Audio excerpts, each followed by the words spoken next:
ఏపీలో జిల్లాల పునర్విభజనపై సీఎం చంద్రబాబు మంత్రులు అధికారులకు సూచనలు చేశారు. ఏపీ వ్యాప్తంగా 927 అభ్యంతరాలు సూచనలు రావడంతో అధికారులతో సమీక్షించారు. నెల్లూరు జిల్లాలోకి గూడూరు నియోజకవర్గంలో 5 మండలాలు చేర్చనున్నారు.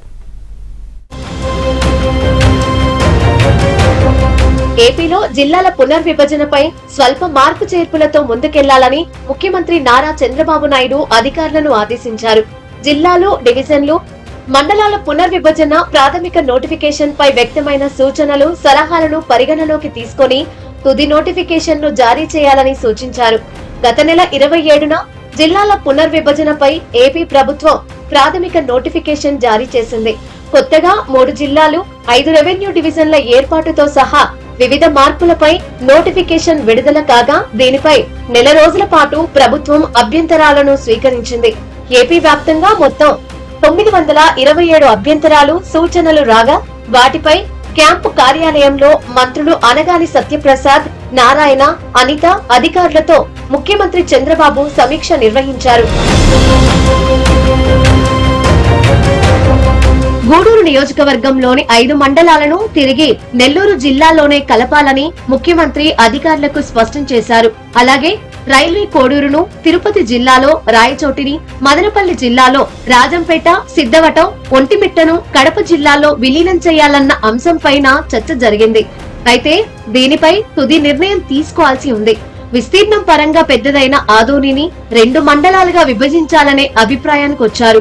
మరోవైపు అనకాపల్లి జిల్లాలోని నక్కపల్లి డివిజన్ కు బదులుగా అడ్డరోడ్డు జంక్షన్ డివిజన్ ను ఏర్పాటు చేయాలని నిర్దేశించారు.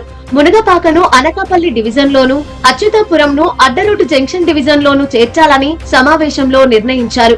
రంపచోడవరం కేంద్రంగా ఏర్పాటు కానున్న పోలవరం జిల్లాలో ఎటువంటి మార్పులు చేయలేదు. నోటిఫికేషన్ లో పేర్కొన్నట్లుగా కొనసాగించాలని సీఎం సూచించారు. ఇక శ్రీకాకుళం జిల్లాలోని నందిగం మండలాన్ని పలాస డివిజన్ నుంచి టెక్కలి డివిజన్ కు మార్చడంతో పాటు అనకాపల్లి జిల్లాలోని చీడికాడ మండలాన్ని నర్సీపట్నం డివిజన్ నుంచి అనకాపల్లి డివిజన్ కు మార్చనున్నారు.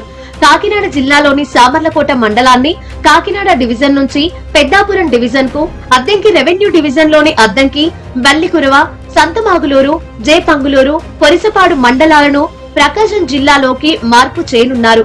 కందుకూరు డివిజన్ లోని 5 మండలాలను ప్రకాశం జిల్లాకు మార్చడంతో పాటు మిగిలిన 2 మండలాలైన వరికుంటపాడు, కొండాపురం మండలాలను కావలి డివిజన్ లోకి మార్పు చేయనున్నారు. కనిగిరి రెవెన్యూ డివిజన్ లోని మరిపూడి, పొన్నలూరు మండలాలను కందుకూరు రెవెన్యూ డివిజన్ లోకి మార్చనున్నారు. ఇదిలా ఉంటే పలమనేరు డివిజన్ లోని బంగారుపాలెం మండలాన్ని చిత్తూరు డివిజన్ కు మార్చనున్నారు. చిత్తూరు జిల్లా పలమనేరు డివిజన్ లోని చౌడేపల్లి, పుంగనూరును మదనపల్లి రెవెన్యూ డివిజన్ కు మార్చనున్నారు. సదు, సోమల మండలాలను పీలేరు రెవెన్యూ డివిజన్ కు మార్చనున్నారు. సత్యసాయి జిల్లాలో కొత్తగా మడకసిర డివిజన్ ను ఏర్పాటు చేయడంతో పాటు కదిరి రెవెన్యూ డివిజన్ లోని ఆమదగురు మండలాన్ని పుటపర్తి రెవెన్యూ డివిజన్ లో విలీనం చేయనున్నారు. పుటపర్తి రెవెన్యూ డివిజన్ లోని గోరంట్ల మండలాన్ని పెనుకొండ రెవెన్యూ డివిజన్ లో చేర్చాలని సమావేశంలో నిర్ణయించారు. ఈ మార్పు చేర్పుల తర్వాత డిసెంబర్ 31న తుది నోటిఫికేషన్ ను ప్రభుత్వం విడుదల చేయనుంది.